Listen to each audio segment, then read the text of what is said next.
പൂ പോലത്തെ നല്ല സോഫ്റ്റ് ആയിട്ടുള്ള ഇഡ്ഡലി എന്നൊക്കെ പറയില്ലേ, അതുപോലെ ഒരു ഇഡ്ഡലിയാണ് നമ്മൾ ഇന്ന് തയ്യാറാക്കി എടുക്കാൻ പോകുന്നത്. ഇഡ്ഡലിയൊക്കെ എല്ലാവർക്കും റെഡിയാക്കി എടുക്കാൻ അറിയുന്നവരായിരിക്കും അല്ലേ. അറിയാത്തവർ എന്നാലും കുറച്ച് പേരെങ്കിലും ഉണ്ടാവില്ലേ, അവർക്ക് വേണ്ടിയിട്ടാട്ടോ ഇന്നത്തെ നമ്മുടെ വീഡിയോ. അതിന് വേണ്ടിയിട്ട് നമുക്ക് ആദ്യം തന്നെ അരിയൊക്കെ ഒന്ന് കുതിർത്തെടുക്കണം. ഞാനിവിടെ 2 പച്ചരിയാട്ടോ എടുത്തിട്ടുള്ളത്. ഇഡ്ഡലി റൈസ് നമുക്ക് സെപ്പറേറ്റ് വാങ്ങിക്കാൻ കിട്ടുമല്ലോ, അതെടുത്താലും മതി. ഞാൻ എപ്പോഴും പച്ചരി വെച്ചിട്ടുണ്ട് കേട്ടോ തയ്യാറാക്കി എടുക്കാറ്.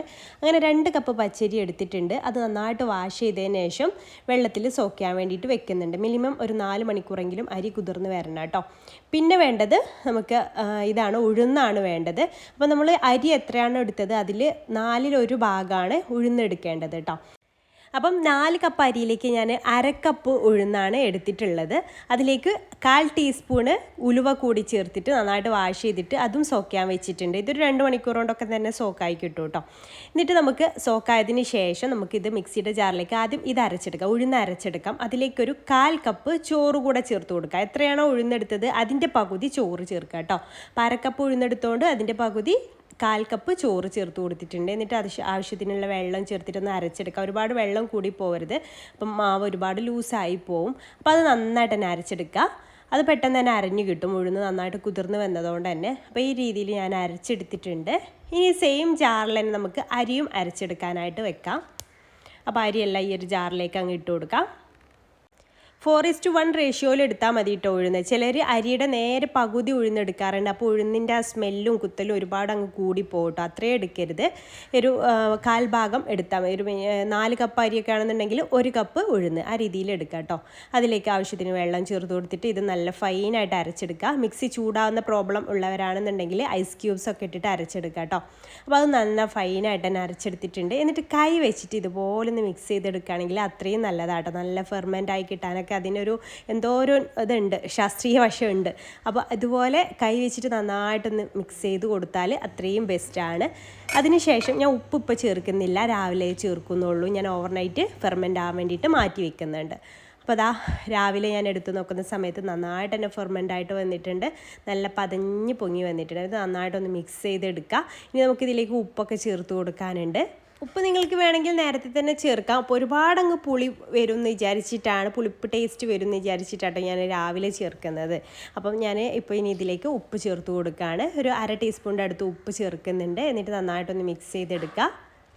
ഈ ഒരു സെയിം ബാറ്റർ വെച്ചിട്ട് തന്നെ നമുക്ക് ഉഴുന്ന് ദോശയും ചുട്ടെടുക്കാം കേട്ടോ. ഇനി നമുക്ക് ഇഡ്ഡലിയുടെ തട്ടെടുത്തിട്ട് അതിലേക്ക് ഓയിൽ സ്പ്രെഡ് ചെയ്ത് കൊടുക്കുന്നുണ്ട്. അപ്പം ഞാനിവിടെ വെളിച്ചെണ്ണ അല്ല കേട്ടോ, ഓയിലാണ് യൂസ് ചെയ്തത്. ഇപ്പം പെട്ടെന്ന് കിട്ടാൻ വേണ്ടിയിട്ട് ബട്ടറും ഒക്കെ യൂസ് ചെയ്യാം കേട്ടോ.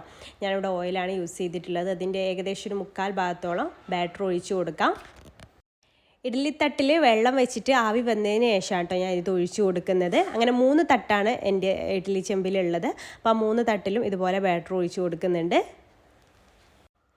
അപ്പോൾ അതാ 3 ഒഴിച്ചു. ലാസ്റ്റത്തേൽ കുറച്ച് അധികം തന്നെ ഒഴിച്ചു കൊടുക്കുന്നത്. അത് മുകൾ ഭാഗം അടിയിലേൽ തട്ടില്ലല്ലോ, അതുകൊണ്ട് തന്നെ കുറച്ച് അധികം തന്നെ അതിൽ ഒഴിച്ചു കൊടുക്കുന്നുണ്ട് കേട്ടോ. അപ്പോൾ 3 നല്ല ആവി വന്നതിന് ശേഷം അതിലേക്ക് ഇറക്കി വെച്ച് കൊടുക്കുന്നുണ്ട്. പെട്ടെന്ന് തന്നെ കുക്കായി കിട്ടും. നന്നായിട്ട് ആവി വരുന്ന സമയത്ത് ഏകദേശം 5-6 മിനിറ്റ് കൊണ്ട് തന്നെ ഇത് കുക്കായിട്ട് കിട്ടും കേട്ടോ. ആദ്യം തന്നെ വെള്ളം തിളച്ച് വന്നുകൊണ്ട് ഒരു 5-6 മിനിറ്റ് തന്നെ മതിയാവും. നമുക്കൊരു മീഡിയം ഫ്ലെയിമിലിട്ടിട്ട് ഇത് ആവിയിൽ വേവിച്ചെടുക്കാം. അപ്പോൾ അത് അടിപൊളിയായിട്ട് നമ്മുടെ ഇഡ്ഡലി വെന്ത് വന്നിട്ടുണ്ട്. ഇനി ഇത് ഈ ഒരു ചൂടോടെ കൂടെ തന്നെ അതിൽ നിന്ന് ഡിമോൾഡ് ചെയ്യരുത് കേട്ടോ. ഒന്നങ്ങ് തണുത്തതിന് ശേഷം വേണം ഇഡ്ഡലി എടുക്കാൻ വേണ്ടിയിട്ട്, അല്ലെങ്കിൽ ഇങ്ങനെ നമുക്ക് സൈഡൊന്നും ശരിക്കും കിട്ടില്ല. അപ്പോൾ ഒന്ന് തണുത്തതിന് ശേഷം കുറച്ച് വെള്ളമൊക്കെ ഒന്ന് കുടഞ്ഞ്, ആ ചൂടോട് കൂടെ കുറച്ച് വെള്ളമൊക്കെ കുടഞ്ഞ് ഒന്ന് തണുത്തതിന് ശേഷം എടുക്കുകയാണെന്നുണ്ടെങ്കിൽ നമുക്ക് ഇങ്ങനെ കൈ വെച്ചിട്ട് ഇങ്ങനെ ആക്കുന്ന സമയത്ത് തന്നെ അതിൽ നിന്ന് വിട്ടുപോരും.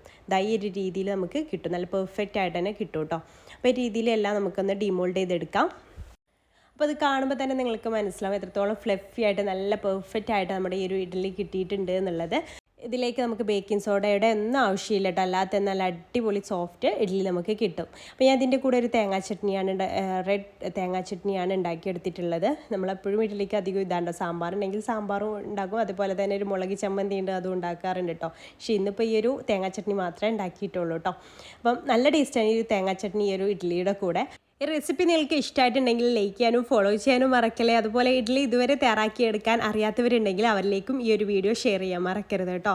ഇതുപോലത്തെ നല്ല ഈസി റെസിപ്പീസുമായിട്ട് നമുക്ക് വീണ്ടും കാണാം. അതുവരേക്കും ബൈ, താങ്ക്